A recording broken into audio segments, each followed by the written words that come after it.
നമസ്കാരം. എഡിറ്റേഴ്സ് അവറിലേക്ക് സ്വാഗതം. ആദ്യം പ്രധാന വാർത്തകൾ. കേരളത്തിൽ രാഷ്ട്രപതി ഭരണം ഏർപ്പെടുത്തണമെന്നാവശ്യപ്പെട്ട് RSS ഓലപ്പാമ്പ് കാണിച്ച് പേടിപ്പിക്കേണ്ടെന്ന് കോടിയേരി. ധൈര്യമുണ്ടെങ്കിൽ സർക്കാരിനെ പിരിച്ചുവിടട്ടെ. മുഖ്യമന്ത്രിയെ വിളിച്ചു വരുത്തിയ സംഭവത്തിൽ ഗവർണറെ വിമർശിച്ച് ഭരണപക്ഷം. അബ്ദുൽ നാസർ മദനിക്ക് കേരളത്തിൽ വരാനുള്ള സുരക്ഷാ ചെലവ് കുത്തനെ കുറച്ച് സുപ്രീം കോടതി. കർണാടകയ്ക്ക് 1,10,000 രൂപ അടച്ചാൽ മതി. ഈ മാസം 6 മുതൽ 19 വരെ കേരളത്തിൽ തങ്ങാം. ഹാദിയ കേസിൽ മുഴുവൻ രേഖകളും ഹാജരാക്കാൻ സുപ്രീം കോടതി നിർദ്ദേശം. നടിയെ ആക്രമിച്ച കേസിൽ ജാമ്യത്തിനായി ദിലീപ് വീണ്ടും ഹൈക്കോടതിയിലേക്ക്. രാംകുമാറിന് പകരം രാമൻപിള്ളയ്ക്ക് ദിലീപിന്റെ വക്കാലത്ത്. 30 ദിവസത്തിനുള്ളിൽ തന്നെ കുറ്റപത്രം നൽകാൻ ഒരുങ്ങി പോലീസ്. ബോഡി ഡബിൾ കേസിൽ ജീൻ പോളിന്റെ മുൻകൂർ ജാമ്യാപേക്ഷയിൽ തിങ്കളാഴ്ച വിധി. മരണം രജിസ്റ്റർ ചെയ്യാൻ ആധാർ നിർബന്ധമാക്കി കേന്ദ്ര സർക്കാർ ഉത്തരവ്. ഒക്ടോബർ 1 മുതൽ ഉത്തരവ് പ്രാബല്യത്തിൽ. സുനന്ദ പുഷ്കർ കേസിൽ മൗനം പാലിക്കാനുള്ള ശശി തരൂരിന്റെ അവകാശം മാനിക്കണമെന്ന് റിപ്പബ്ലിക് ടിവിയോട് ദില്ലി ഹൈക്കോടതി. UDF സർക്കാരിന്റെ കാലത്തെ വൻ ഭൂമിക്രമക്കേട് റിപ്പോർട്ടർ പുറത്തുവിട്ടു. പത്തനംതിട്ട രാജഗിരി എസ്റ്റേറ്റിലെ സർക്കാർ വക 278 ഏക്കർ ഭൂമി സ്വകാര്യ വ്യക്തിക്ക് പോക്കുവരവ് ചെയ്തു കൊടുത്തു. അന്വേഷണത്തിന് റവന്യൂ മന്ത്രിയുടെ ഉത്തരവ്.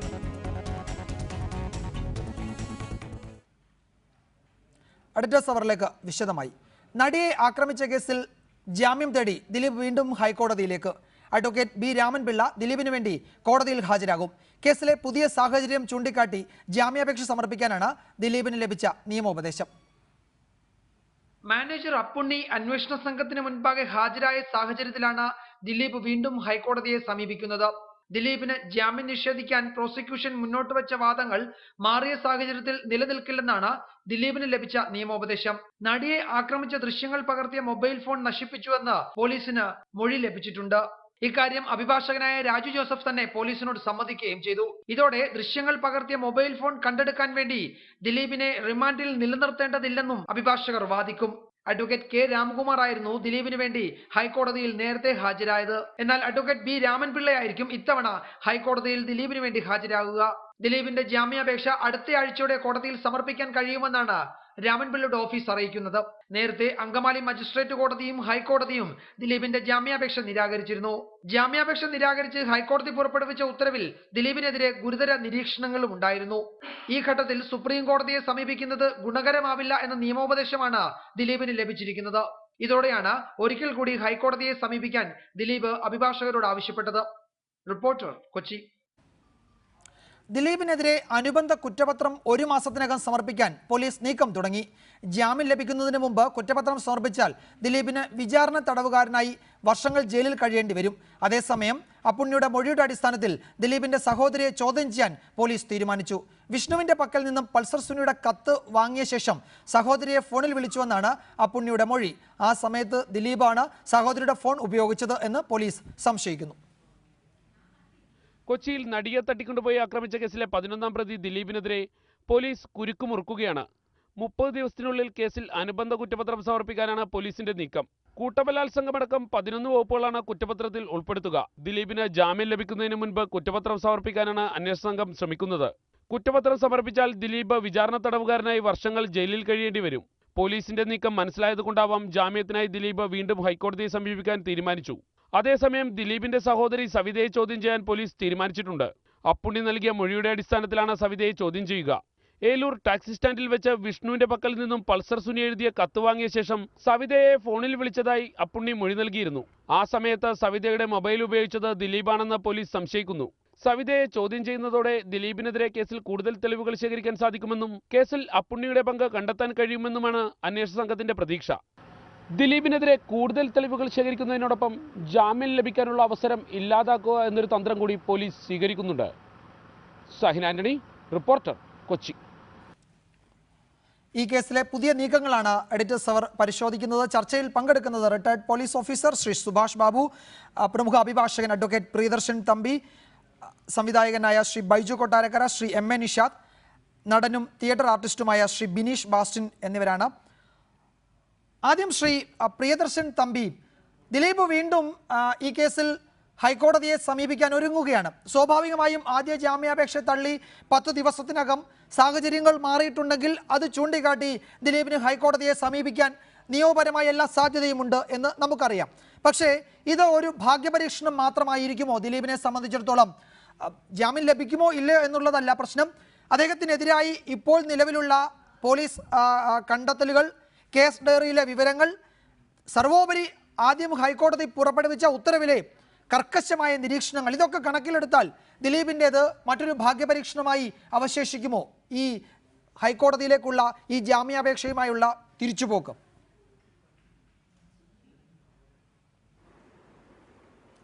തീർച്ചയായിട്ടും ഇവിടെ പറഞ്ഞതുപോലെ ഒരു ദിലീപിൻ്റെ ആദ്യത്തെ ജാമ്യാപേക്ഷ ഹൈക്കോടതി തള്ളിയ അവസ്ഥ നമുക്കെല്ലാവർക്കും അറിയാം.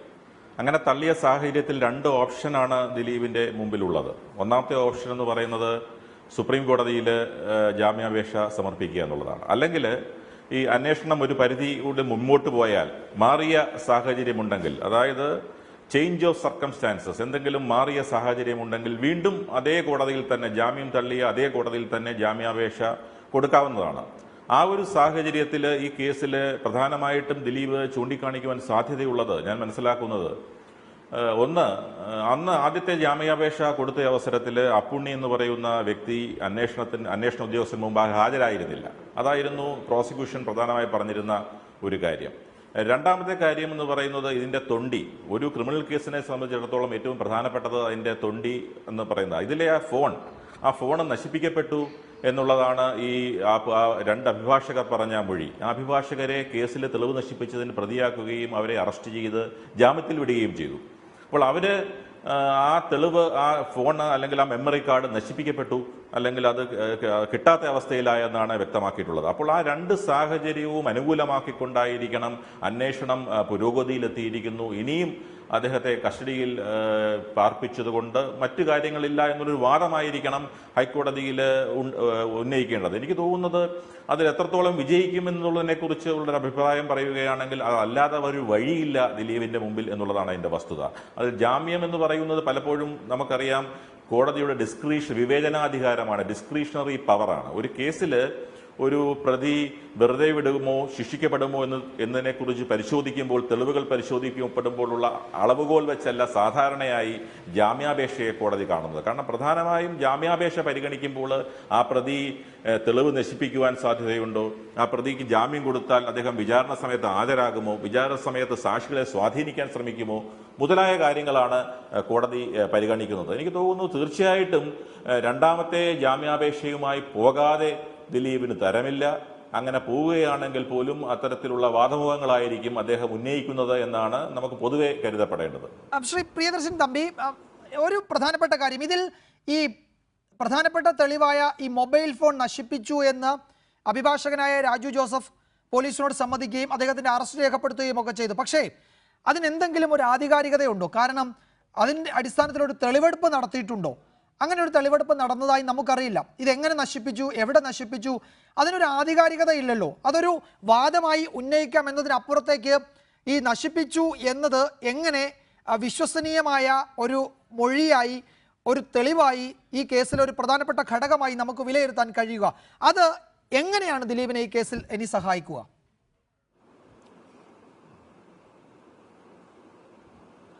പക്ഷെ അത് തീർച്ചയായിട്ടും താങ്കൾ സൂചിപ്പിച്ചത് വളരെ ശരിയായ ഒരു പോയിന്റാണ്. കാരണം യാതൊരു ആധികാരികതയുമില്ല. പക്ഷേ ഒരു കേസിൽ, ഏറ്റവും ഒരു ക്രിമിനൽ കേസിൽ, അതിന് മർഡർ കേസ് ആവട്ടെ, അതിൻ്റെ തൊണ്ടി റിക്കവറി എന്ന് പറയുന്നത് വളരെ പ്രധാനപ്പെട്ട ഒരു പീസ് ഓഫ് എവിഡൻസ് ആണ്. കാരണം റിക്കവറി നടത്തുക എന്ന് പറയുന്നത് ആ കേസിന്റെ പ്രധാനപ്പെട്ട, അതിന് പലപ്പോഴും പോലീസ് തന്നെ റിക്കവറിക്കുള്ള മെറ്റീരിയൽ അവർ തന്നെ സൃഷ്ടിക്കപ്പെടുന്ന എസ്കത്തി പോലെയുള്ള സംഭവങ്ങളെല്ലാം നമ്മുടെ മുമ്പിലുണ്ട്.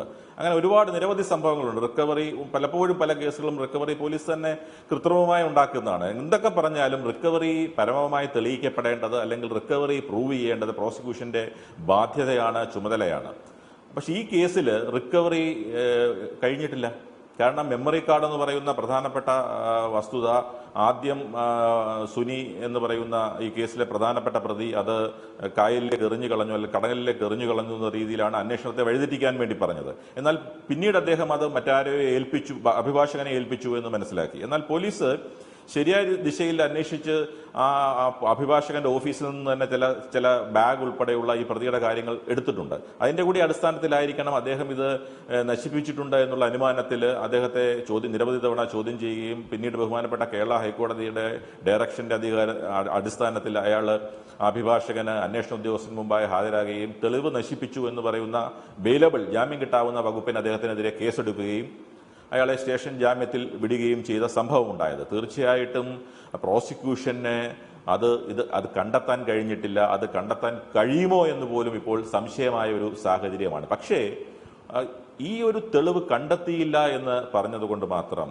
അത് കണ്ടെത്താൻ കഴിഞ്ഞില്ല എന്ന് പറഞ്ഞതുകൊണ്ട് മാത്രം അനിശ്ചിതമായി ഒരു ക്രിമിനൽ കേസിലെ പ്രതിയെ വീണ്ടും ജയിലിലിടാൻ കഴിയില്ല എന്നുള്ളതാണ് അത് സംബന്ധിച്ചുള്ള ഒരു പൊതുവായ തത്വം. കാരണം അത് പോലീസിന്റെയും പ്രോസിക്യൂഷന്റെയും ഉത്തരവാദിത്തമാണ്. അതിനുവേണ്ടിയുള്ള കുറ്റമറ്റ രീതിയിലുള്ള അന്വേഷണം നടത്തേണ്ടത്, അത് റിക്കവർ ചെയ്യേണ്ടത്, അതിന് ഏതൊക്കെ മാർഗങ്ങൾ ഉപയോഗിച്ചുകൊണ്ട് അന്വേഷണം പുരോഗതി ചെയ്യേണ്ടത് പ്രോസിക്യൂഷന്റെ പ്രോസിക്യൂഷന്റെ ബാധ്യതയാണ്. അതിന്റെ പേരിൽ മാത്രം ഈ ജാമ്യാപേക്ഷയെ പ്രോസിക്യൂഷന് കോടതിയിൽ എതിർക്കാൻ ബുദ്ധിമുട്ടുണ്ടാകും നിയമപരമായി. വളരെ പ്രധാനപ്പെട്ട കാര്യമാണ്. ശ്രീ സുഭാഷ് ബാബു, നമുക്കറിയാം ഈ കേസിൽ ദിലീപിന്റെ അറസ്റ്റിന് ശേഷം കാര്യമായ പുരോഗതി, അതായത് നമുക്ക് പ്രകടമായ പുരോഗതി ഉണ്ടായതായി നമുക്ക് വിലയിരുത്താൻ കഴിയില്ല.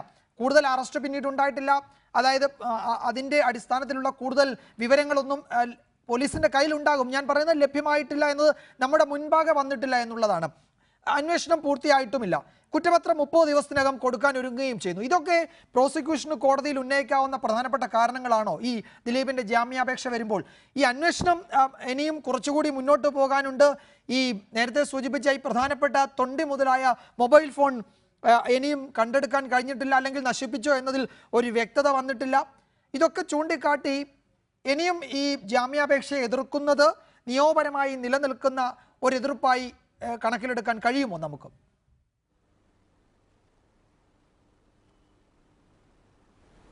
അല്ല, ജാമ്യം എന്ന് പറയുന്നത് റിമാൻഡ് ചെയ്യപ്പെട്ട അല്ലെങ്കിൽ കസ്റ്റഡിയിൽ കഴിയുന്ന ഒരാളുടെ അവകാശമാണ്. അപ്പോൾ അദ്ദേഹത്തെ സംബന്ധിച്ചിടത്തോളം പ്രത്യേകിച്ച് വളരെ ഗൗരവതരമായ കേസാവുമ്പോൾ ആ കേസിൽ ജാമ്യം കൊടുക്കണോ വേണ്ടയോ എന്നുള്ളത് കോടതിയുടെ ഒരു വിവേചനാധികാരത്തിൽപ്പെട്ടതാണ്.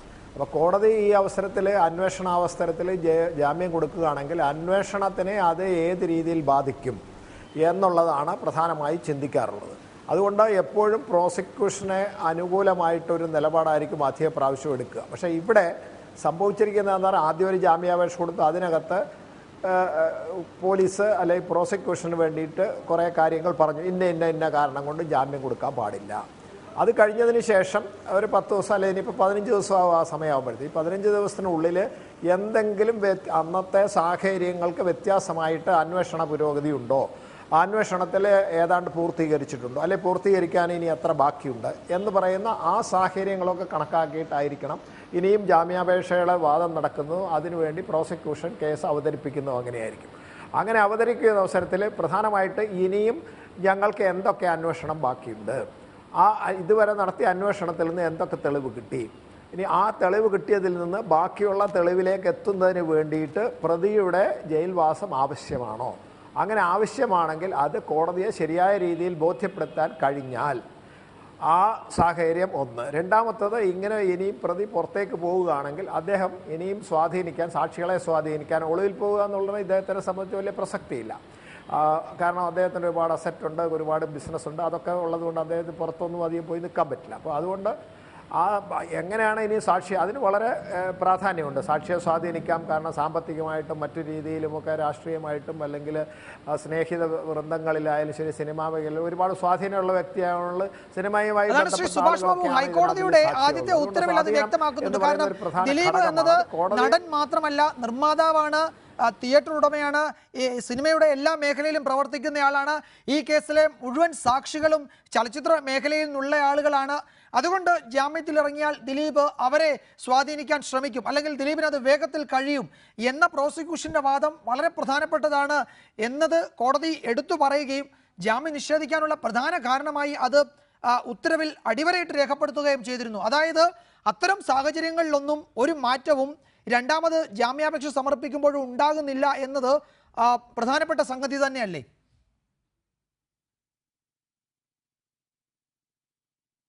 അല്ല, അതിനകത്തൊരു മാറ്റം ഉണ്ടെന്നാണ് എൻ്റെ കണക്കുകൂട്ടൽ. കാരണം എന്താണെന്ന് വെച്ചാൽ ഇതിലേറ്റവും പ്രധാനപ്പെട്ടത് ആ ഫോൺ കണ്ടെടുക്കുക അല്ലെങ്കിൽ മെമ്മറി കാർഡ് കിട്ടുക എന്നുള്ളതാണ്. ഇത് രണ്ടും ഇതുവരെ അത് ലഭിക്കാൻ സാധ്യമായ സാക്ഷികളെയൊക്കെ ചോദ്യം ചെയ്ത് കഴിഞ്ഞു. അവരിപ്പോൾ പോലീസിന് ലഭ്യമാണ്. ആ ലഭ്യമായ സാഹചര്യത്തിൽ പോലീസിന് അത് കണ്ടെത്താൻ കഴിഞ്ഞിട്ടില്ല. അതുപോലെ തന്നെ ആ ഫോൺ നശിപ്പിച്ചു എന്ന് ഒരു വക്കീലായ ഒരു വ്യക്തി പോലീസിനോട് പറയുകയും ചെയ്തു. അത് എങ്ങനെ നശിപ്പിച്ചു എന്നുള്ളത് പോലീസ് കണ്ടുപിടിക്കേണ്ടതാണ്. അതിനെന്തെങ്കിലും ഒരു ശ്രമം നടത്തിയിട്ടുണ്ടെങ്കിൽ ആ രീതിയിൽ ഞങ്ങൾക്ക് കണ്ടുപിടിക്കാൻ കഴിഞ്ഞില്ല, അതുകൊണ്ട് അദ്ദേഹത്തിനെ വീണ്ടും ചോദ്യം ചെയ്യണം എന്നൊക്കെ പറഞ്ഞു കഴിഞ്ഞാൽ അത് ദിലീപിന് സ്വാധീനത്തിലാണ് ഇത് ഒളിപ്പിക്കപ്പെട്ടത് എന്ന് പറഞ്ഞ് അത് കോടതിയെ ബോധ്യപ്പെടുത്താൻ, അതായത് അവരുടെ കേസ് ഡയറിയിൽ ഇതുവരെയുള്ള മെറ്റീരിയൽസ് എന്തൊക്കെ കാര്യങ്ങളാണ് അത് കോടതിയെ ശരിയായ രീതിയിൽ ബോധ്യപ്പെടുത്താൻ കഴിഞ്ഞു കഴിഞ്ഞാൽ ജാമ്യം നിഷേധിക്കും. അതല്ലെങ്കിൽ ഇപ്പോൾ തീർച്ചയായിട്ടും ഒരു ചേഞ്ച് ഓഫ് സർക്കംസ്റ്റാൻസ് ഉണ്ട്. കാരണം ഇത് കിട്ടിയില്ല, കിട്ടാനുള്ള എല്ലാ സാക്ഷികളെയും സാഹചര്യങ്ങളെയും ചോദ്യം ചെയ്യുകയും അന്വേഷണം നടത്താനുള്ള അവസരം ഇത്രയും ദിവസം കൊണ്ട് കിട്ടിക്കഴിഞ്ഞു. അതുകൊണ്ട് എന്തുകൊണ്ട് കിട്ടിയില്ല, ഇനി കിട്ടുകയാണെങ്കിൽ നിങ്ങൾക്ക് എന്താണ് ഇതിനകത്തിൽ ഈ പ്രതിയെ കൊണ്ടുള്ള പ്രതിബന്ധങ്ങൾ എന്ന് ബോധ്യപ്പെടുത്താൻ പോലീസിന് കഴിഞ്ഞിട്ടില്ലെങ്കിൽ ജാമ്യം ചില നിബന്ധനകൾക്ക്, അത് കർശനമായ നിബന്ധനകൾ, സ്റ്റേറ്റിന് പുറത്ത് താമസിക്കണം, അങ്ങനെ താമസിക്കുകയാണെങ്കിൽ കർശന ഉപാധികളോടെ കോടതിക്ക് വേണമെങ്കിൽ അത് പരിഗണിച്ച് തീരുമാനമെടുക്കാം. അതാണ് താങ്കളുടെ നിരീക്ഷണം. ഞാൻ വരാം ശ്രീ സുഭാഷ് ബാബു താങ്കളിലേക്ക്. ഇപ്പോൾ ശ്രീ ബൈജു കൊട്ടാരക്കര ടെലിഫോൺ ലൈനിലുണ്ട്. ശ്രീ ബൈജു കൊട്ടാരക്കര, ഈ അന്വേഷണം താങ്കൾ ഇങ്ങനെ നിരീക്ഷിച്ചു വരികയാണല്ലോ പല ഘട്ടങ്ങളിലായി. ഇതിലെ വസ്തുതകൾ മുഴുവൻ ഇതിനോടകം പുറത്തു വന്നു കഴിഞ്ഞു എന്ന് താങ്കൾക്ക് തോന്നുന്നുണ്ടോ, അതോ ഇനിയും ഇതിന്റെ കാതലായ വശം ഒളിഞ്ഞു കിടക്കുകയാണോ? നമുക്ക് അറിയാവുന്നിടത്തോളം ഈ കേസിൽ വിശദാംശങ്ങൾ മുഴുവൻ പുറത്തു വന്നു എന്ന് ഇപ്പോൾ വിലയിരുത്തുന്നുണ്ടോ താങ്കൾ? ഞങ്ങളുടെയൊക്കെ ഒരു നിരീക്ഷണം അനുസരിച്ചിട്ട് ഇനിയും ഈ കേസിലെ ചില കാര്യങ്ങൾ കണ്ടെത്തുവാനുണ്ട് എന്നുള്ളത് തന്നെയാണ് ഞങ്ങൾക്ക് അറിയാവുള്ളത്. അതായത് സിനിമ ഇൻഡസ്ട്രിയിൽ നിന്ന് തന്നെ ചില ആളുകൾ അല്ലെന്നുണ്ടെങ്കിൽ ചില തെളിവുകളൂടെ പോലീസിന് കിട്ടാനുണ്ട് എന്നുള്ളത് തന്നെയാണ് ഞങ്ങൾ അനുമാനിക്കുന്നത് തന്നെയാണ്. കാരണം ഇത്രയും പ്രശ്നങ്ങൾ ഉണ്ടാക്കിയ ഇത്രയും വലുതായ ഒരു കേസിൽ ദിലീപിന് ഒരു ജാമ്യം കൊടുക്കുക എന്ന് പറയുന്നത് ശരിക്കും അത് കോടതിയുടെ വിവേചനാധികാരത്തിൽപ്പെട്ട കാര്യങ്ങളാണ്. അത് കോടതിയും പോലീസും ഒക്കെയാണ് നോക്കുന്നത്. പക്ഷേ പോലീസ് വളരെ വ്യക്തമായ തെളിവുകളോടുകൂടി തന്നെയാണ് ദിലീപിനെ അറസ്റ്റ് ചെയ്തതും അതേപോലെ ഹൈക്കോടതി കൊടുത്തിരിക്കുന്ന തെളിവുകൾ അനുസരിച്ചിട്ടും ദിലീപിനെതിരെയുള്ള തെളിവുകൾ ശക്തമാണെന്നുള്ളതാണ് നമുക്ക് മനസ്സിലാക്കാൻ കഴിയുന്നത്. പിന്നെ ദിലീപ് പുറത്തിറങ്ങിയാൽ എന്ത് സംഭവിക്കും എന്നുള്ളത് ഇപ്പം നമ്മുടെ അഡ്വക്കേറ്റ് പറഞ്ഞതുപോലെ തന്നെ ദിലീപ് അല്ലാതെ തന്നെ ദിലീപിന് അനിയും വഴിയും ഇപ്പൊ അല്ലാതെ തന്നെ സിനിമയിൽ ചില ഉപജാപക സംഘങ്ങൾ വഴിയൊക്കെ ഇപ്പോഴേ പ്രവർത്തനങ്ങൾ തുടങ്ങിക്കഴിഞ്ഞു പല സ്ഥലത്തും. എന്തൊക്കെ ചെയ്യാം, എങ്ങനെയൊക്കെ ചെയ്യാം എന്നുള്ളതിനെ കുറിച്ച് എന്താണ് ഒരു ഹൈ പവർ കമ്മിറ്റി രൂപീകരിക്കുന്നതിനെ കുറിച്ച് ഒരു സംസാരം കഴിഞ്ഞു ചില കാര്യങ്ങൾ വെച്ചുകൊണ്ട്. അപ്പൊ ഇതൊക്കെ പറഞ്ഞു വരുന്നത് എന്താ, എന്തൊക്കെ ആരൊക്കെ എന്തെല്ലാം വൃത്തികേടുകൾ കാണിച്ചാലും എന്തെല്ലാം കുറ്റങ്ങൾ കാണിച്ചാലും അവര് പുറത്തു വരുമ്പോ അവരെ സഹായിക്കാൻ നമ്മുടെ നാട്ടിലൊരു മാഫിയ റെഡിയാണ്. എസ്പെഷ്യലി സിനിമയില് അത് അവർ ചെയ്യും, അല്ലെങ്കിൽ അവർ ചെയ്യാൻ അത് സന്മനസ് കാട്ടി അവിടെ ഇരിക്കുന്നു, അവർ വെയിറ്റ് ചെയ്തിരിക്കുന്നു എന്നുള്ളതല്ലേ അതിന് പറയാനുള്ളൂ. പൊളിഞ്ഞും തെളിഞ്ഞും ഏതെല്ലാം തരത്തിലാണ് ഓരോരുത്തരെ ഇറക്കിയാണ് പ്രതിരോധിച്ചുകൊണ്ടിരുന്നത്. PC ജോർജിനെ വരെ ഇറക്കി പ്രതിരോധിച്ചു. അതിനുശേഷം ലക്ഷ്മിപ്രിയ എന്ന് പറഞ്ഞൊരു നടി ഒരു പെൺകുട്ടിയെ ഇറക്കി പ്രതിരോധിച്ചു. അതൊന്നും പ്രതിരോധമല്ല, അതൊക്കെ വന്ന വഴിയെ ചീറ്റിപ്പോയി, ആരും അറിഞ്ഞതുപോലുമില്ല. അല്ല ഇവരൊക്കെ ചെയ്യുന്നത് അപ്പൊ ഈ ആൾക്കാരെ ഇങ്ങനെ പല സ്ഥലത്തും സിനിമയിൽ തന്നെ ഉള്ള ആളുകളെ പല രീതിയിലും പറഞ്ഞ് അവരെ കൊണ്ട് ഇത് ചെയ്യിക്കുക, PR ഏജൻസികളെ കൊണ്ട് ചെയ്യിക്കുക, അതേപോലെ തന്നെ ആരെ കൊണ്ടെല്ലാം ഏതെല്ലാം രീതിയിൽ ഇതിന് അനുകൂലമായ ഒരു നിലപാടെടുപ്പിക്കാൻ പറ്റുമോ ആ രീതിയിലെല്ലാം ചില ആളുകൾ ഇതിനു വേണ്ടി വർക്ക് ചെയ്യുന്നു. അത് ഒരു ജാമ്യം കിട്ടിയൊക്കെ പുറത്തു വന്നാലേ എനിക്ക് തോന്നുന്നു അതിന്റെ ശക്തി ഒന്നുകൂടെ കൂടാനാണ് സാധ്യത.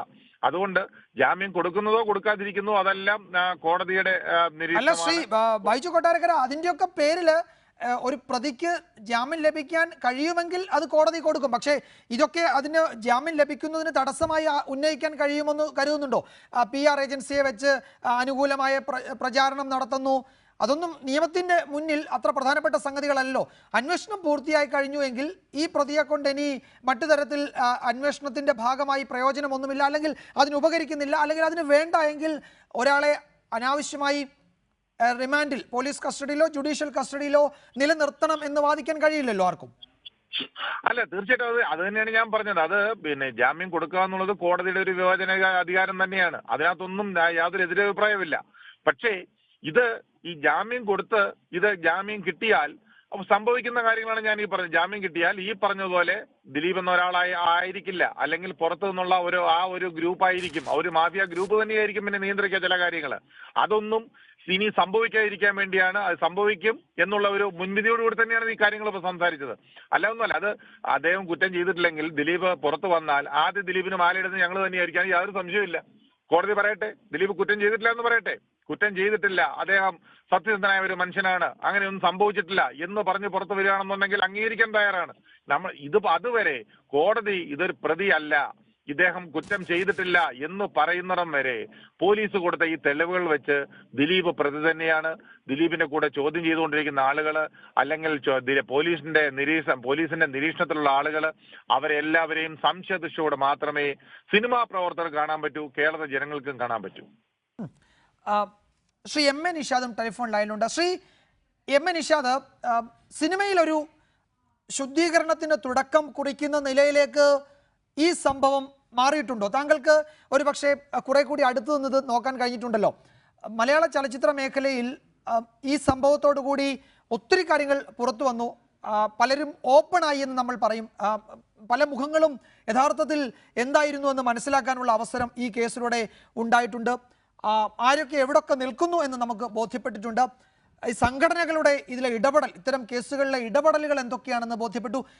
ഇതൊക്കെ തിരിച്ചറിഞ്ഞുകൊണ്ടൊരു ശുദ്ധീകരണ പ്രക്രിയയ്ക്ക് തുടക്കം കുറിക്കാൻ ഈ കേസിലൂടെ കഴിഞ്ഞിട്ടുണ്ട്. അങ്ങനെ ഒരു ഗുണവശം ഇതിലുണ്ടായിട്ടുണ്ട് എന്ന് ഇപ്പോൾ തോന്നുന്നുണ്ടോ? അതോ അത് വെറും പെരിഫറലായി നമുക്കിങ്ങനെ സംസാരിച്ചു പോകാനേ കഴിയുകയുള്ളൂ?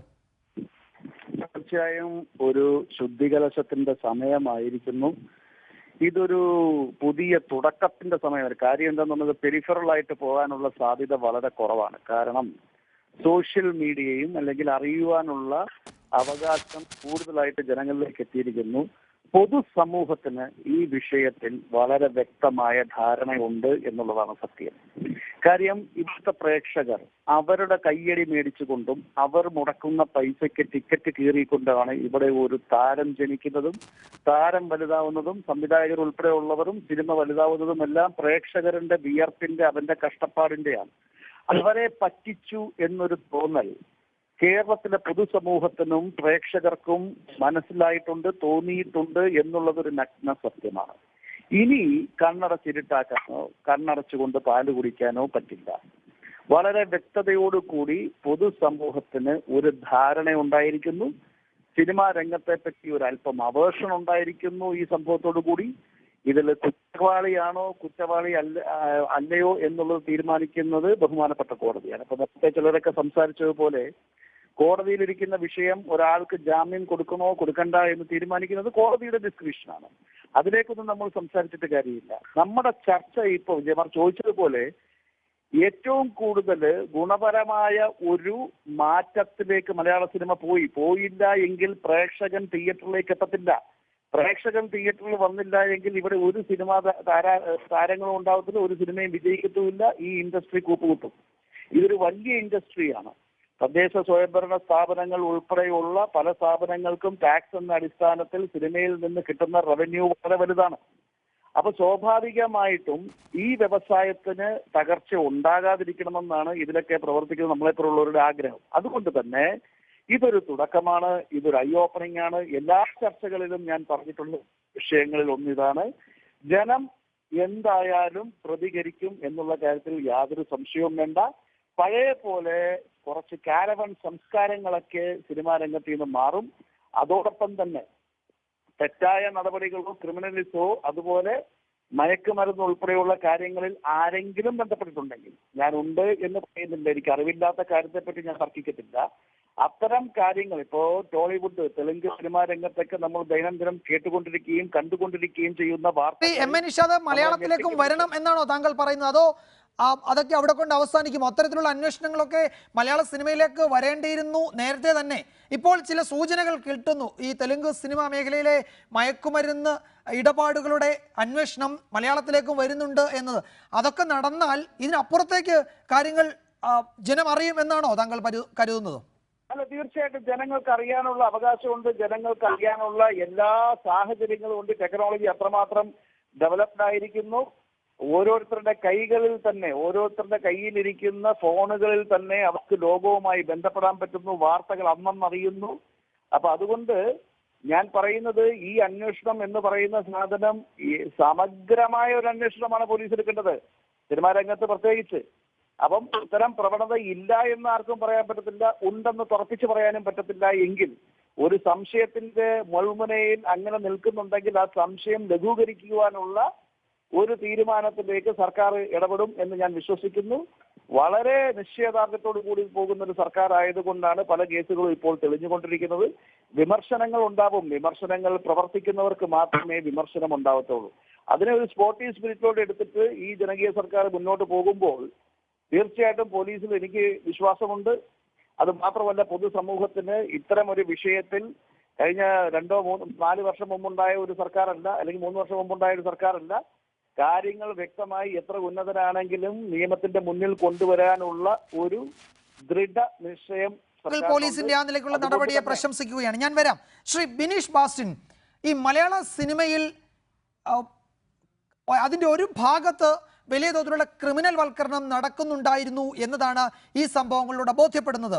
താങ്കളെപ്പോലെ ഈ മേഖലയിൽ തുടക്കക്കാരായി എത്തുന്നവർക്ക് ഇത് എന്തെങ്കിലും പ്രത്യേക പാഠം നൽകുന്നുണ്ടോ? ഇത്രത്തോളം ആപൽക്കരമായ ഒരു മേഖല മലയാള സിനിമയിൽ ഉണ്ടായിരുന്നു എന്നത് താങ്കളെപ്പോലുള്ളവർക്ക് ഒരു പുതിയ അറിവായിരുന്നുവോ?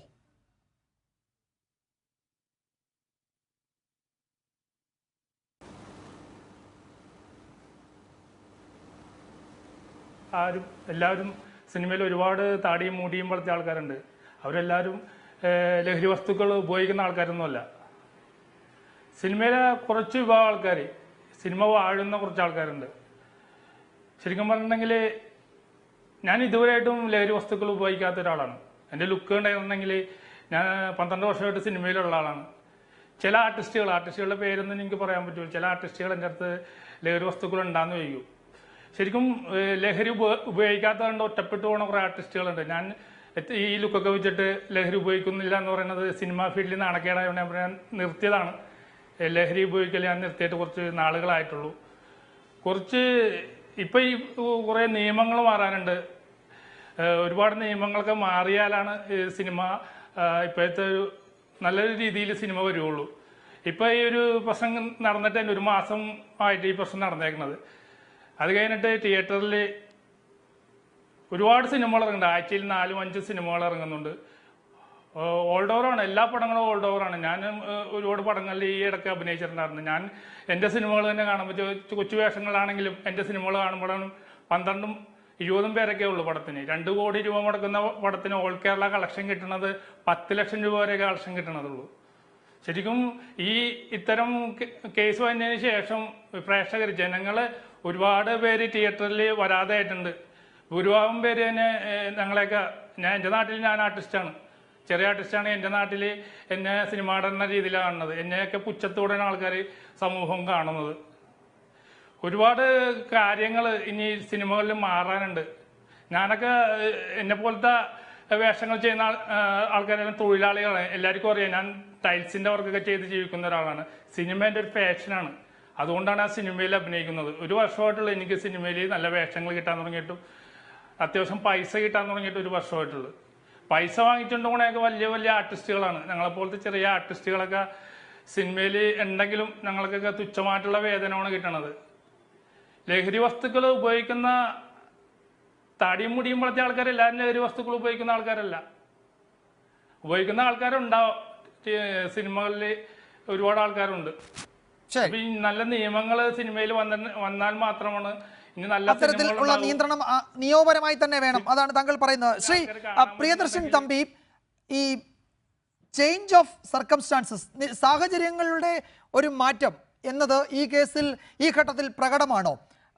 നമ്മൾ കാര്യങ്ങൾ ഓരോന്നായി പരിശോധിക്കുമ്പോൾ അത്തരത്തിലുള്ള ഒരു പ്രകടമായ മാറ്റം ഉണ്ടായിട്ടുണ്ടോ സാഹചര്യങ്ങളുടെ? കഴിഞ്ഞ ദിലീപിന് ജാമ്യാപേക്ഷ സമർപ്പിക്കുകയും അത് നിരാകരിക്കുകയും ചെയ്യപ്പെട്ടതിന് ശേഷം ഈ അപ്പുണ്ണി എന്ന കേസിലെ ഒരു പ്രധാനപ്പെട്ട സാക്ഷിയാവാം, നാളെ പ്രതിയായിക്കൂടാ എന്നില്ല, പക്ഷെ നിലവിൽ സാക്ഷിയാണ്.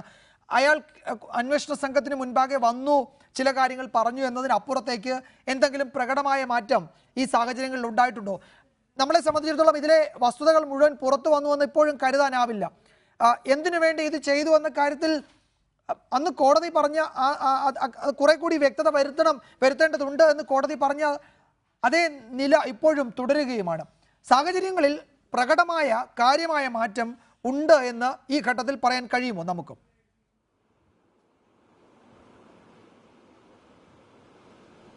തീർച്ചയായിട്ടും ഇതിനകത്ത് പ്രധാനപ്പെട്ട ഒരു കാര്യം നമ്മൾ ജാമ്യ ഹർജിയോടൊപ്പം കൂട്ടിവായിക്കേണ്ടത് ഈ കേസിന്റെ അന്വേഷണവുമാണ്. കാരണം നമുക്ക് പത്രങ്ങളിലൂടെയും ടി വികളിലൂടെയും കാണുന്നത് പോലെ പോലീസ് വളരെ പരിഭ്രാന്തമായിട്ടുള്ളൊരു അന്വേഷണമാണ് നടത്തുന്നത് എന്നാണ് നമുക്ക് മനസ്സിലാക്കുവാൻ സാധിക്കുന്നത്. കാരണം ഇപ്പോൾ ദിലീപിനെ കണക്ട് ചെയ്യാൻ വേണ്ടി ചോദ്യം ചെയ്യപ്പെടുന്നവരുടെ ലിസ്റ്റ് നമ്മൾ കാണുവാൻ സാധിച്ചു. ദിലീപിന്റെ ചില ബന്ധുക്കൾ, മഞ്ജു വാര്യരുടെ ചില ബന്ധുക്കൾ, അത്തരത്തിൽ ആകെയുള്ള ഒരു റോവിംഗ് എൻക്വയറി എന്ന് നമുക്ക് ചിലപ്പോൾ ഇംഗ്ലീഷ് ഭാഷയിൽ പറയുക, റോവിംഗ് എൻക്വയറി, അതായത് ആകെയുള്ള കുത്തിമറിച്ചുള്ള ഒരു അന്വേഷണമാണ് പോലീസ് നടത്തിക്കൊണ്ടിരിക്കുന്നത്. ദിലീപിനെ പിൻ പോയിന്റ് ചെയ്ത് ഈ കേസിൽ കണക്ട് ചെയ്യുവാനുള്ള മെറ്റീരിയൽസ് അധികമായി പോലീസിന് കിട്ടിയിട്ടുണ്ടോ എന്ന സംശയം ജനിപ്പിക്കുന്ന രീതിയിലുള്ള അന്വേഷണമാണ് ഇത്തരത്തിലുള്ള ചോദ്യം ചെയ്യലിലൂടെ ഉണ്ടാകുന്നതെന്ന് വേണം നമുക്ക് അനുമാനിക്കാൻ. എനിക്ക് തോന്നുന്നു ഈ രണ്ടാമത് ഈ ബെയിൽ ആപ്ലിക്കേഷൻ കോടതി പരിഗണിക്കുമ്പോൾ ചേഞ്ച് ഓഫ് സർക്കംസ്റ്റാൻസിനോടൊപ്പം തന്നെ, കാരണം നമുക്കറിയാം 14 ദിവസം കൂടുമ്പോഴാണ് ഒരു പ്രതിയെ ഒരു കോടതി റിമാൻഡ് ചെയ്യുന്നത്. ആ റിമാൻഡ് എന്ന് പറയുന്നത് റിമാൻഡ് എക്സ്റ്റെൻഡ് ചെയ്യാൻ വേണ്ടി വീണ്ടും ഒരു റിമാൻഡ് റിപ്പോർട്ട് കോടതിയിൽ കൊടുക്കും. ആ റിമാൻഡ് റിപ്പോർട്ട് എന്ന് പറയുന്നത് പോലീസിന്റെ അതുവരെയുള്ള അന്വേഷണത്തിന്റെ ആകത്തുക സംക്ഷിപ്ത രൂപമായിരിക്കണം ആ റിമാൻഡ് റിപ്പോർട്ട് ഒരു പരിധി വരെ. പക്ഷേ ഇത്രത്തോളം അന്വേഷണം മുന്നോട്ട് പോയി എന്ന് പറയുന്നു, ഇത്ര ദിവസമായി. അപ്പോൾ ആ ദിവസമായപ്പോൾ എത്രത്തോളം അന്വേഷണ പുരോഗതി ഉണ്ടായി, അന്വേഷണ പുരോഗതിയിൽ എത്രത്തോളം ഈ പ്രതിയെ 120B കണക്ട് ചെയ്യാനുള്ള ലിങ്ക് എവിഡൻസ് ഉണ്ടായിട്ടുണ്ട് എന്നുള്ള കാര്യം കൂടി ചേഞ്ച് ഓഫ് സർക്കംസ്റ്റാൻസ് എന്ന ഗണത്തിൽ പരിഗണിക്കപ്പെടും എന്നാണ് ഒരു അഭിഭാഷകൻ എന്ന നിലയിൽ തീർച്ചയായിട്ടും ഞാൻ വിശ്വസിക്കുന്നത്. പക്ഷേ ഒരു കാര്യം വളരെ ഈ അവസരത്തിൽ അതിനോടൊപ്പം കൂട്ടി പറയുവാൻ ഞാൻ ആഗ്രഹിക്കുന്നത്, തീർച്ചയായിട്ടും ഈ കേസിൽ ഈ കുറ്റവാളികൾ ശിക്ഷിക്കപ്പെടണമെന്നുള്ള കാര്യത്തിൽ യാതൊരു സംശയവുമില്ല. പക്ഷേ കുറ്റവാളികൾ ശിക്ഷിക്കപ്പെടണമെന്ന് പറയുമ്പോൾ തന്നെ അതിനുള്ള എവിഡൻസ് കളക്ട് ചെയ്യുവാനുള്ള അതിനുള്ള ശക്തമായ തെളിവുകൾ കൊണ്ടുവരാനുള്ള വലിയ ഉത്തരവാദിത്വവും വലിയ ബാധ്യതയും ഇപ്പോൾ കേരളത്തിലെ പോലീസിനുണ്ട് എന്ന് ഓർമ്മിപ്പിക്കുവാൻ കൂടി ഈ അവസരം ഞാൻ ഉപയോഗിക്കുകയാണ്. തീർച്ചയായിട്ടും ഈ ചേഞ്ച് ഓഫ് സർക്കംസ്റ്റാൻസ് വലിയ തോതിൽ ഉണ്ട് എന്ന് ഈ അവസരത്തിൽ നമുക്ക് പറയുവാൻ കഴിയില്ല, ഒറ്റവാക്കിൽ പറയുവാൻ കഴിയില്ല. എങ്കിൽ പോലും ഈ സാഹചര്യങ്ങളെല്ലാം കോടതി പരിശോധിക്കും, അല്ലെങ്കിൽ പരിശോധിക്കപ്പെടും എന്ന് തന്നെയാണ് എൻ്റെ വിശ്വാസം. ഞാൻ വരാം താങ്കളിലേക്ക്. ഇപ്പോൾ ശ്രീ ഷോൺ ജോർജ്, കേരള ജനപക്ഷം നേതാവ്, ടെലിഫോൺ ലൈനിലുണ്ട്. ശ്രീ ഷോൺ ജോർജ്, താങ്കളൊക്കെ ഈ കേസിന്റെ പല ഘട്ടങ്ങളിലും മാധ്യമങ്ങളുമായി സംസാരിച്ചപ്പോഴും പൊതുസമൂഹവുമായി സംസാരിച്ചപ്പോഴും ഒക്കെ ദിലീപിനെ ഒരു പരിധിവരെ പ്രൊട്ടക്റ്റ് ചെയ്തുകൊണ്ടായിരുന്നു സംസാരിച്ചത്. ഈ അന്വേഷണ രീതിയെ, പോലീസിന്റെ നടപടിയെ കുറച്ച് വിമർശന ബുദ്ധിയോടെയായിരുന്നു താങ്കളൊക്കെ ആദ്യഘട്ടങ്ങളിൽ വിലയിരുത്തിയത്. അതിലേതെങ്കിലും തരത്തിൽ മാറ്റം വരുത്തിയിട്ടുണ്ടോ? പോലീസ് പോകുന്നത് തെറ്റായ വഴിയിലൂടെയാണ് എന്ന പഴയ അഭിപ്രായം തന്നെയാണോ താങ്കൾക്ക് ഇപ്പോഴും ഉള്ളത്? ഞാൻ ഇപ്പൊ എനിക്ക് മുമ്പ് സംസാരിച്ചാണെന്ന് എനിക്ക് മനസ്സിലായില്ല. അദ്ദേഹം അഡ്വക്കേറ്റ് ആണെന്ന് എനിക്ക് മനസ്സിലായി. ചേഞ്ച് ഓഫ് സർക്കംസ്റ്റൻസസ് എന്ന കാര്യം അദ്ദേഹം സൂചിപ്പിച്ചു. അതിനകത്ത് കഴിഞ്ഞ ബെയിൽ ആപ്ലിക്കേഷനിൽ റിജക്ട് ചെയ്തുകൊണ്ട് ഹൈക്കോടതി പറഞ്ഞ കാര്യമുണ്ട്. ഒന്ന്, this is an early stage of investigation. 2, പ്രതിക്ക് സമൂഹത്തിലുള്ള സ്വാധീനം, സാക്ഷിയെ സ്വാധീനിക്കപ്പെടാനുള്ള കാര്യം. 3, ഇതിനകത്ത് കൂട്ടുപ്രതി എന്ന് പോലീസ് ആരോപിക്കുന്ന അപ്പുണ്ണി എന്ന് പറയുന്ന ഈ ദിലീപിന്റെ മാനേജർ, അയാളുടെ കസ്റ്റഡിയിൽ, അയാൾ അറസ്റ്റ് ചെയ്യപ്പെട്ടിട്ടില്ല. അങ്ങനെ 3-4 സർക്കംസ്റ്റൻസസ് ഇതുമായി ബന്ധപ്പെട്ട് പറഞ്ഞിട്ടുണ്ടായിരുന്നു. പിന്നെ അതിനകത്ത് ഏറ്റവും മുഖ്യമായി പറയേണ്ട ഒരു കാര്യം, ഏർലി സ്റ്റേജ് ഓഫ് ഇൻവെസ്റ്റിഗേഷൻ എന്ന് പറയുന്ന ഒരു കാര്യത്തെ വളരെ നിസ്സാരമായി ഇപ്പം പ്രതിഭാഗത്തു നിന്ന് വരുന്ന വക്കീലിനെ സംബന്ധിച്ചിടത്തോളം, അല്ലെ പ്രതിഭാഗത്തിന് വേണ്ടി അപ്പീൽ ചെയ്യുന്ന വക്കീലിനെ സംബന്ധിച്ചിടത്തോളം അത് റോങ് കണ്ടൻഷനാണെന്ന് സ്ഥാപിക്കാൻ വലിയ താമസമൊന്നും പറ്റില്ല. കാരണം മുഖ്യമന്ത്രിയും DGPയും ഈ സംഭവം നടന്ന അന്നു മുതൽ തുടർന്ന് ഇതിന് പുറകിലുള്ള ഗൂഢാലോചനയെ സംബന്ധിച്ച് വ്യക്തമായ അന്വേഷണം തുടരുകയായിരുന്നു എന്ന് പറഞ്ഞ സാഹചര്യത്തിൽ ഇപ്പൊ ഏകദേശം 5.5 മാസക്കാലമായി അന്വേഷണം തുടരുകയാണ്. ഇന്ന് വരെയും ഇപ്പൊ നമുക്കറിയാം 120BA സംബന്ധിച്ചിടത്തോളം ഒരു ഇൻസിഡന്റ് ഉണ്ടായതിന്റെ മുൻപ് നടന്ന ഗൂഢാലോചനയെ സംബന്ധിച്ച് വ്യക്തമായ തെളിവുകൾ ഉണ്ടാകണം. ഇപ്പോൾ പോലീസ് പറയുന്ന, അല്ലെങ്കിൽ പുറത്തു വന്നുകൊണ്ടിരിക്കുന്നതാണ് പോലീസ് പറയുന്നതാണ്. ഇപ്പോൾ ഒത്തിരി കാര്യങ്ങൾ സംശയം പറ്റിക്കുന്നു. പോലീസ് പറഞ്ഞു എന്ന് പറഞ്ഞ് മാധ്യമങ്ങൾ പ്രസിദ്ധീകരിക്കുന്ന പല കാര്യങ്ങളും പിന്നീട് പോലീസ് നിഷേധിക്കുന്ന സാഹചര്യം. ഇന്നലെ IG DGPയെ കണ്ട് ഞങ്ങൾക്ക് മാധ്യമങ്ങളുടെ വരുന്ന വാർത്തകൾ അന്വേഷണത്തെ വല്ലാതെ മോശമായി ബാധിക്കുന്നു. അന്വേഷണം മുമ്പോട്ട് കൊണ്ടുപോകാൻ സാധിക്കുന്നില്ല എന്ന സാഹചര്യം വരെ ഇന്നലെ IG DGP കണ്ട് പരാതി പറയുന്ന സാഹചര്യം ഉണ്ടായി. ഇപ്പോഴും ഞങ്ങൾ മനസ്സിലാക്കുന്ന കാര്യം, സ്വാഭാവികമായിട്ട് ഇത് പുറത്തുനിന്ന് വീക്ഷിക്കുന്ന, പ്രത്യേകിച്ചും വിമർശന ബുദ്ധിയോടെ, മുമ്പ് പറഞ്ഞ പോലെ തന്നെ വിമർശന ബുദ്ധിയോടുകൂടി ഇതിനെ വീക്ഷിക്കുന്ന ഒരു വ്യക്തി എന്നതിൽ ഞാൻ പറയട്ടെ, ഇപ്പോഴും പോലീസ് ഇരുട്ടിൽ തപ്പുകയാണ് എന്ന് തന്നെയാണ് എനിക്ക് അതെന്തുകൊണ്ടാണ് ശ്രീ ഷോൺ ജോർജ് താങ്കൾ അങ്ങനെ പറയുന്നത്? പോലീസ് ഇരുട്ടിൽ തപ്പുന്നു എന്ന് താങ്കൾ പറയുന്നത് കൊണ്ട് എന്താണ് ഉദ്ദേശിക്കുന്നത്? പോലീസിനെ സംബന്ധിച്ചിടത്തോളം അവർ കൊടുത്ത വിവരങ്ങൾ ഹൈക്കോടതി തൃപ്തി പ്രകടിപ്പിച്ചിട്ടുണ്ട്, കേസ് ഡയറിയിൽ തൃപ്തി പ്രകടിപ്പിച്ചിട്ടുണ്ട്. അത് ആദ്യത്തെ ജാമ്യാപേക്ഷ നിരാകരിച്ചുകൊണ്ട് ഹൈക്കോടതി പുറപ്പെടുവിച്ച 17 പേജുള്ള ഉത്തരവിന്റെ അവസാനത്തെ 3 പാരഗ്രാഫ് വായിച്ചാൽ അത് കൃത്യമായി മനസ്സിലാകും. അങ്ങനെ കോടതിയെ ബോധ്യപ്പെടുത്താൻ അന്വേഷണ സംഘത്തിന് കഴിഞ്ഞിട്ടുണ്ടെന്നിരിക്കെ അവർ അന്വേഷണ സംഘം ഇരുട്ടി തപ്പുന്നു എന്ന് താങ്കൾ എന്തുകൊണ്ടാണ് പറയുന്നത്? നമ്മള് തുടക്കത്തില് നിങ്ങളെ പൊതുസമൂഹത്തെ പോലെ തന്നെ 19 കൃത്യമായ തെളിവുകളോടെയാണ് ദിലീപിനെ അറസ്റ്റ് ചെയ്തതെന്ന് പോലീസ് നമ്മളോട് പറഞ്ഞു. നമ്മളെല്ലാം അതിനെ അംഗീകരിച്ചു.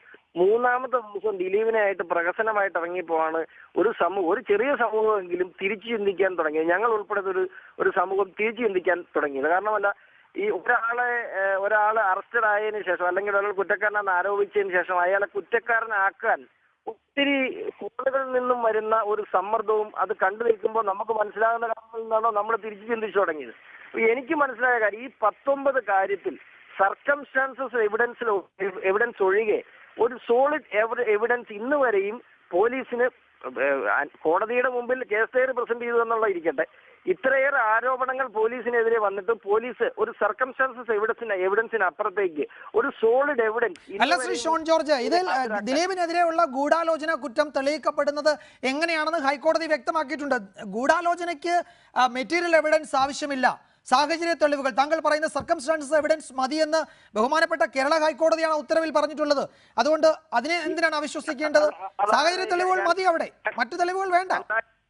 2013 ഗൂഢാലോചന നടന്നു എന്ന് പറയുന്ന ആ സമയം മുതൽ 2 വർഷക്കാലം, 2015 വരെ എന്ന് എനിക്ക് തോന്നുന്നു, കൃത്യമാണെന്ന് എനിക്കറിയില്ല, ആ സമയത്ത് ഇപ്പോൾ MLA യും നടനുമായ മുകേഷിന്റെ ഡ്രൈവറാണ് അദ്ദേഹം. 2013 ആദ്യത്തെ ഗൂഢാലോചന നടന്നു എന്ന് പറയുന്നത്. ഇപ്പോ അപ്പുണ്ണി, ഇതിനകത്ത് ആദ്യം നമ്മൾ കേട്ടത് എന്താ? അപ്പുണ്ണിയാണ് ഇതിന് മീഡിയേഷൻ നിന്നത്, അപ്പുണ്ണിയാണ് ഇതിന്റെ മുഖ്യ കണ്ണി അപ്പുണ്ണിയാണ്. അപ്പുണ്ണിയെ കാണാനില്ല.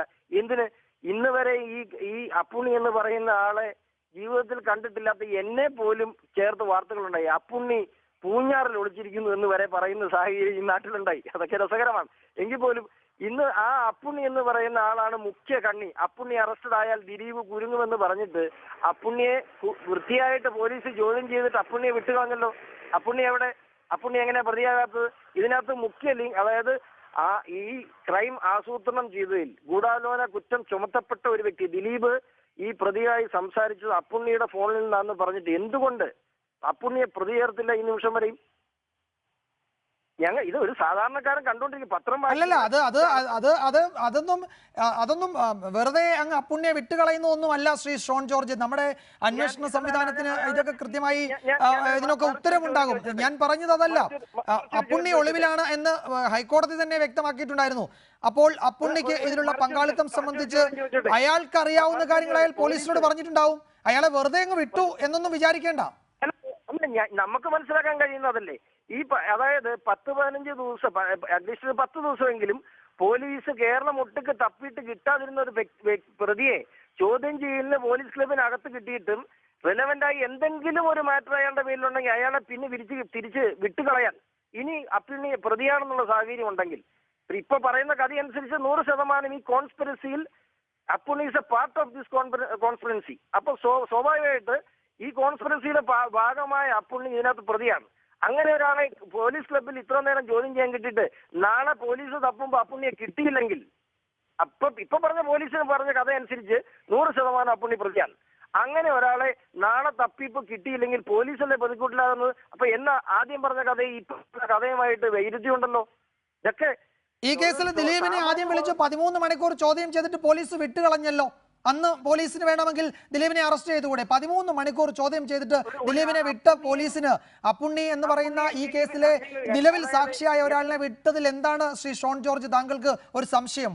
ഞാൻ പറയട്ടെ, അപ്പുണ്ണിയെ ദിലീപിനെയും ഒരേ റേറ്റിൽ കമ്പയർ ചെയ്യാൻ പറ്റുമോ? ഇപ്പൊ 2 വയസ്സുള്ള കുഞ്ഞു കൊച്ചല്ല 3 വയസ്സുള്ള കുഞ്ഞു കൊച്ചിനോട് ഇത് ആരാണെന്ന് ചോദിച്ചാൽ ദിലീപിനെ നമുക്ക് ചൂണ്ടിക്കാണിക്കാൻ പറ്റും.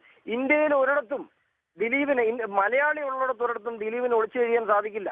അപ്പുണ്ണി എന്ന് പറയുന്ന ആളെ ഇപ്പം പറയാലോ, എന്റെ തൊട്ടടുത്ത് കണ്ടാൽ ഇയാൾ ആരാണെന്ന് തിരിച്ചറിയാൻ എനിക്കാവില്ല. ആളുടെ മുഖം എനിക്കറിയില്ല. അപ്പോ അപ്പുണ്ണിയും ദിലീപിനെയും തമ്മിൽ നമുക്ക് ഒരേ രീതിയിൽ കമ്പയർ ചെയ്യാൻ പറ്റില്ല. മാത്രമല്ല, അന്വേഷണ ഉദ്യോഗസ്ഥൻ വിളിച്ചപ്പോഴെല്ലാം കൃത്യമായി ഹാജരായ ഒരാളാണ് ദിലീപ്.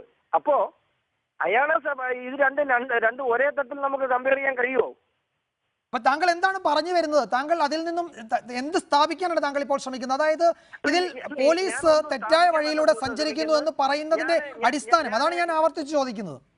തുടക്കത്തിൽ പറഞ്ഞ കാര്യത്തിലേക്ക് വിമർശന ബുദ്ധിയോടുകൂടി തുടക്കം മുതൽ ഈ നിമിഷം വരെയും ഈ കേസിനെ കണ്ടുകൊണ്ടിരിക്കുന്ന ഒരു വ്യക്തി എന്നതിൽ ഞാൻ പറയട്ടെ, ഈ കേസിൽ ഇന്നുവരെയും ഇപ്പോഴും പോലീസ് ഇരുട്ടിത്തപ്പുകയാണ് എന്ന് തന്നെയാണ് എന്റെ വിശ്വാസം. താങ്കൾ ഒരു നിമിഷം ഒന്ന് തുടരണം, ഞാൻ താങ്കളിലേക്ക് വരാം. ശ്രീ സുഭാഷ് ബാബു, താങ്കൾക്ക് തോന്നുന്നുണ്ടോ ഷോൺ ജോർജ് ഒക്കെ പറയുന്നത് പോലെ പോലീസ് ഇരുട്ടിൽ തപ്പുന്നു എന്ന ഒരു തോന്നൽ ഏതെങ്കിലും ഒരു ഘട്ടത്തിൽ ഈ കേസിൽ താങ്കൾക്ക് ഉണ്ടായിട്ടുണ്ടോ?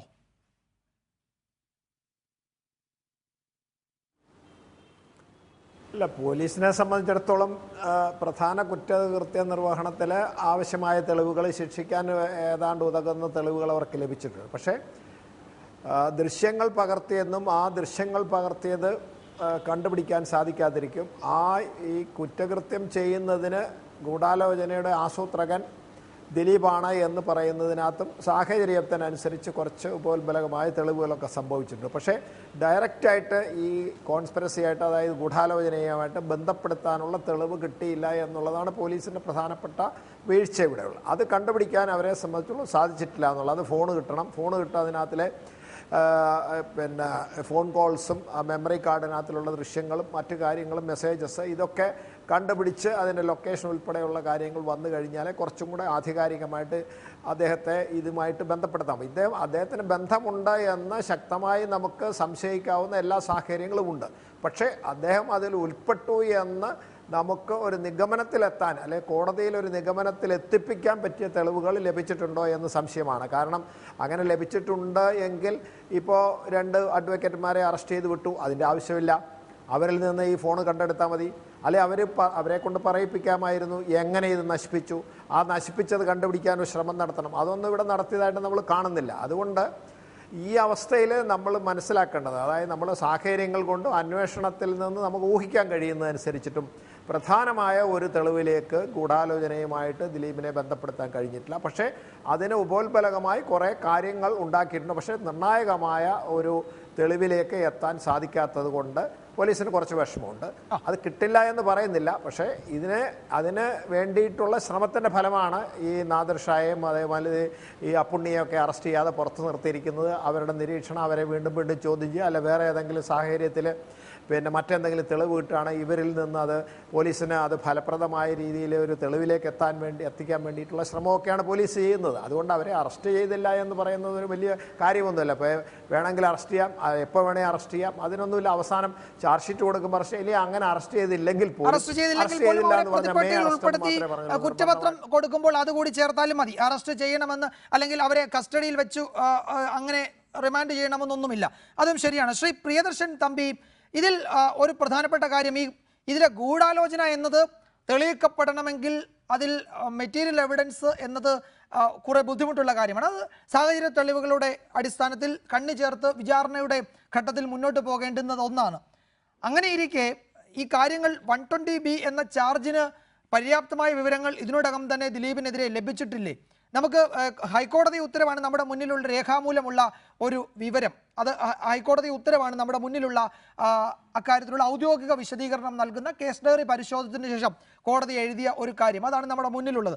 അത് പരിശോധിക്കുമ്പോൾ ഇതിൽ പ്രഥമദൃഷ്ട്യാ ദിലീപിനെതിരെ തെളിവുണ്ട് എന്ന് മാത്രമല്ല, കുറെ കൂടി സങ്കീർണമാണ് ദിലീപിനെതിരെ ഈ കേസ് ഡയറിയിലെ വിവരങ്ങൾ എന്നുകൂടി വെളിപ്പെടുന്നില്ലേ, ബോധ്യപ്പെടുന്നില്ലേ?